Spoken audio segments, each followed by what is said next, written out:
right, we're here with the team of San Marino. To my left, Valentina Moneta, and to my right, I can even do it right. To my right, it's Valentina Moneta. It's been a long day as well for me. And to my very right, it's Jimmie Wilson. Hi guys. So I have so many questions. I'm going to start, ladies first, of course. Valentina, this is not your first rodeo here at Eurovision for sure. I'm not going to go all the way back in the history of Eurovision. I'm sure you talked about it a lot. But what I would like to know, it's been a few years, like 3 years, and what has happened in the life of Valentina Moneta? What have you been up to? But after I get in the final 2014, so I just paid attention to my private life, my family business. I was living in London. I met my fiance, which is I really needed to get love in my life. Always paid attention to my working time, work. Okay, I still working. I was still working, but I needed something else in my life. So I like making new experience, just be out of the scene for a couple of years, but not out of stage. So I'm still performing as a jazz singer in a small club, but I really love paying attention to my family business, private family. And I came back in San Marino, obviously. Yeah, and we're on, the fans, everyone is super excited, and you're here not alone this time around. This is the first time actually at Eurovision you brought this gentleman along. Now, being on stage now with somebody else is different. Is it like to you, like, it's less pressure? Is it just more fun? Like, how's the experience now being as a duo rather than by yourself? Less responsibilities in a side, but we got the same responsibility anyway because we have to cooperate. So I wish between me and Jimmie there's a good vibe, and this is very important. If you are not you are not feeling so good with someone else on stage, nothing is possible. So with Jimmie, everything is so natural. We are spontaneous. We love music. We are professional singers, and we know what we have to do to enjoy ourselves, to let the people know who we are, and enjoy spirits of the night. So we are dancing. We are celebrating diversity. So look at us. So watch us. So, and I'm happy. That's all we need to know. That, you know what? But let's get to know Jimmie Wilson just a little bit better.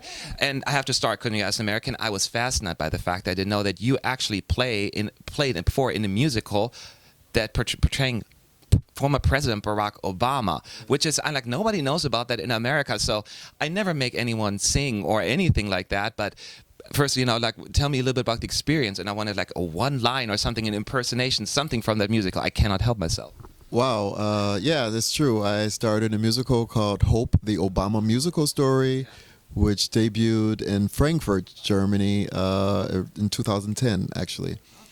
And it was an amazing experience playing Barack Obama. What an honor, the first African-American president in America's history. And you're looking at the guy that did it, who portrayed him, which was crazy amazing. Now, did you have to learn, like, his mannerism, like his movements, or it was more about vocals? Was there anything like not trying to be too Barack Obama, like more like a mix between, like, an actor and the character that is Barack Obama? Well, of course, I watched his speeches, and I've watched somewhat of his mannerisms, but I did not try to copy him.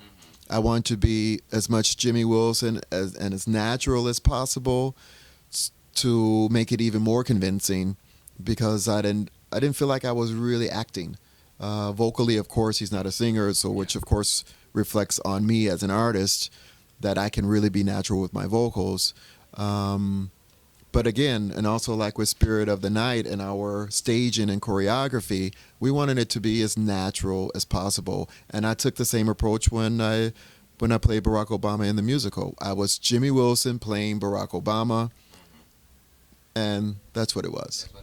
Now, I do know that you were actually originally from the United States, where we're from, but you now live in Germany. How did that end up? Like, how did you end up in Germany?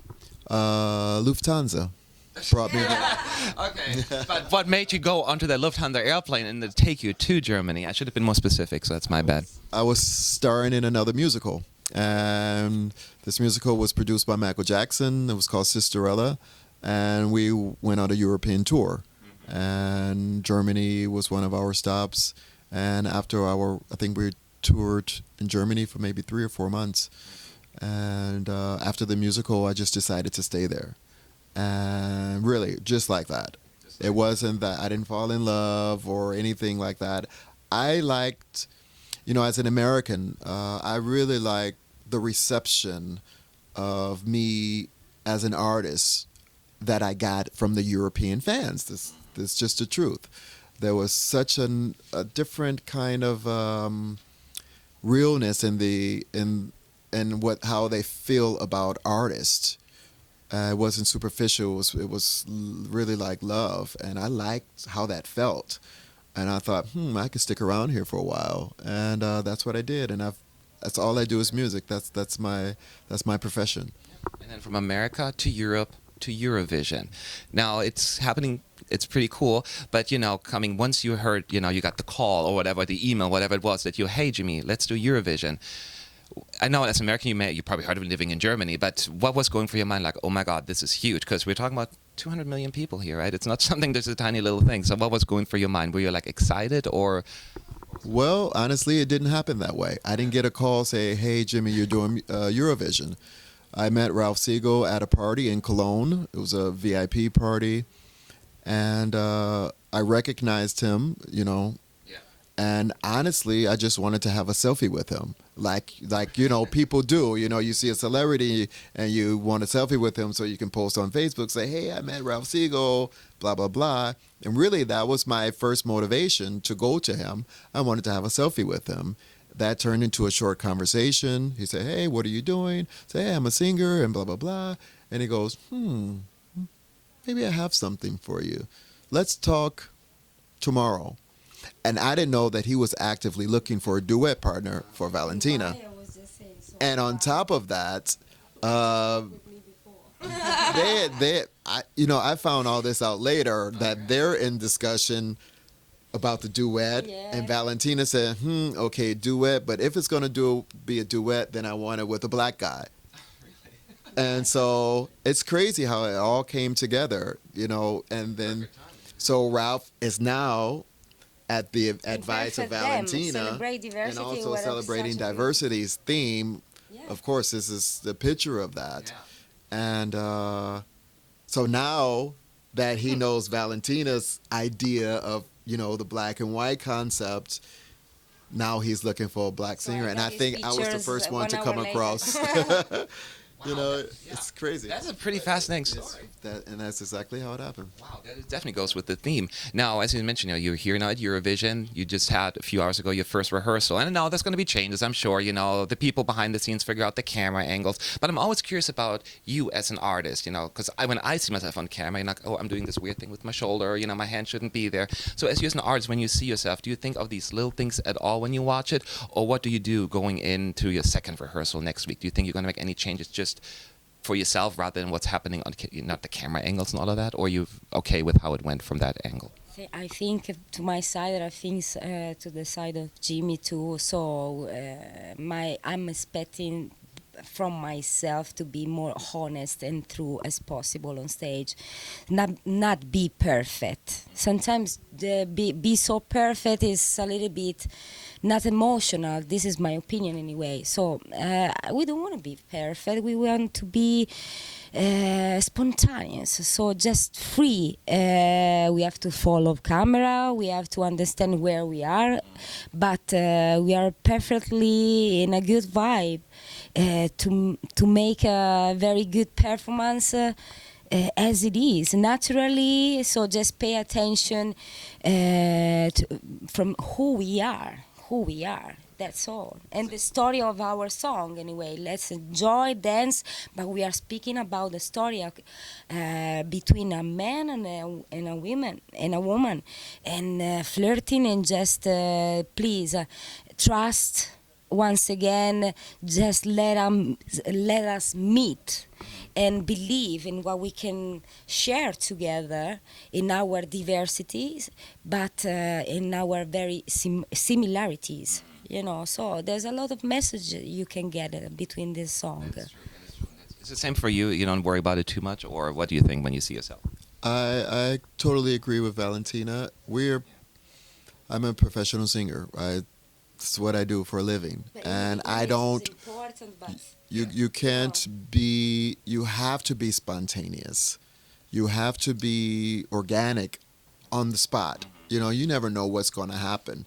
So when you're so choreographed, it's difficult to be natural. And sing is so organic. Really, it's difficult is to look there. at the audience and make a true connection with them when you're so concentrated. Oh, my arm needs to be right here on this line, or I have to look at that camera, or my. You can't, and I don't. You have to be. Music is organic, and it's, you know, you're working on emotions and feelings, and that's what we do. And it makes perfect sense as well. Yeah. Speaking as an artist, I know it makes sense because that's my life. You're creating moments, and you can't create a moment. Moments are not choreographed. Moments happen naturally, and that's how I live through my performances, from the thousands of audiences that I've performed for all over the world. It's a moment. It's energy. It's explosion of emotions, because I got my heart exploding all the time. It's not because it's my first time and feel much comfy, but it's so beautiful. How do you feel on stage at the Eurovision Song Contest? Very beautiful. Not because are you thinking about how many people are watching you, but what you can share on stage about many years of your your passion for music, thinking about the sacrifice that we made before. We made ourselves as we are right now, thinking about our story, and it's so beautiful. And be part of Eurovision is just a great opportunity to share really who we are. I don't know that. Yeah, there's nothing else to add to that. Enjoy fans, Yes. which is I love you so much. So the last thing I'm going to ask you, just because Eurovision is a great experience or whatever will happen, 2 weeks from now, I just want to see where you guys going to go afterwards. What are your plans? Any tours? Any kind of music? I know that you said you may go back to your family business, but just to wrap it up, what's your plans? Will be not the last time me and Jimmie will sing together. So we are having a huge concert in San Marino. If you want to come, will be great. We are going to publish this event is on the 20th of July. So come to San Marino, please. We want to see you and enjoy a very Motown songs, and we want to be funky and having fun with you guys. So let's come to San Marino on the 20th of July. And I think between me and Jimmie will be good having more collaborations in the future. Yes. We are looking for. Yeah. And prior to getting involved, or prior to meeting Ralph Siegel, I was just in the process of finishing my album, which I actually finished in October. This album is called So Damn Beautiful. The first single is already on YouTube, called the title song, So Damn Beautiful. And this is a amazing opportunity to reach new fans, new followers, and just New love. yeah, well, that's always possible along the way, But yeah, just an opportunity to share my music with the world. Yeah. well, then we will look forward to that. I wish you guys the best of luck. But the most important thing is for everyone, next Thursday, right? Next Thursday to vote number 10, right? The 10. I want to make sure I'm doing this right. Number 10, San Marino. Thank you so much, both of you. Good luck.